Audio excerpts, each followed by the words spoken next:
আচ্ছা, আমরা যেহেতু কাস্টম ন্যাপবারের অ্যাকশনটা ক্রিয়েট করছিলাম,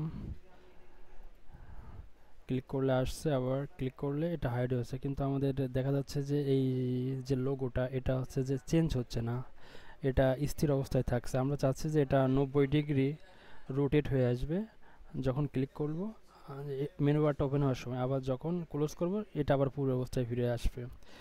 এর জন্য আমরা একটা অ্যাকশন ক্রিয়েট করতে পারি। এই অ্যাকশন ক্রিয়েট করার ক্ষেত্রে আমরা যেই মেনু ওপেন অ্যাকশনটা ক্রিয়েট করছিলাম ওখানে আমরা একটা জাস্ট অ্যাড করে দেব রোটেট অপশনটা।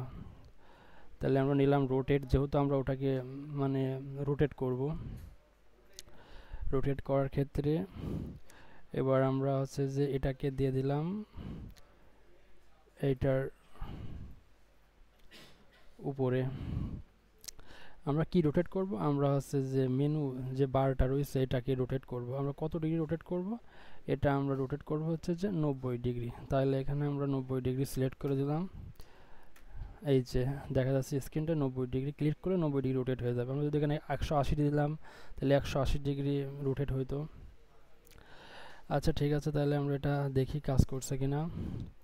আমরা এটা সেভ দিলাম, সেভ দেওয়ার পরে এটা রান দিলাম, রান দেওয়ার পরে এটা ক্লিক করলাম, দেখা যাচ্ছে যে আমাদের লোগোটা রোটেট হচ্ছে। এবার আমরা যখন ক্লিক করছি তখন দেখা যাচ্ছে এটা আবার সেই রোটেট অবস্থায় থাকছে। আমরা চাচ্ছি যে যখন আমাদের ন্যাপবারটা হাইট হয়ে যাবে তখন আবার পূর্বের অবস্থায় পূর্বের অবস্থায় ফিরে আসবে।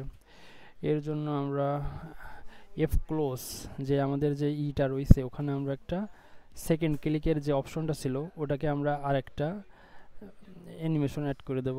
এখানে একদম সেম রোটেট রোটেট বাটন, ঠিক আছে।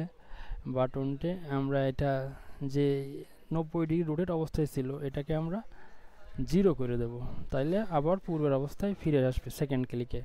তাহলে আমরা যদি আবার সেভ করি, সেভ করার পরে আমরা এটাকে দেখি ইনিশিয়াল অবস্থায় আমরা যদি ক্লিক করি এটা মেনু বারটা ওপেন হচ্ছে, আবার দেখা যাচ্ছে এটাও রোটেট হচ্ছে।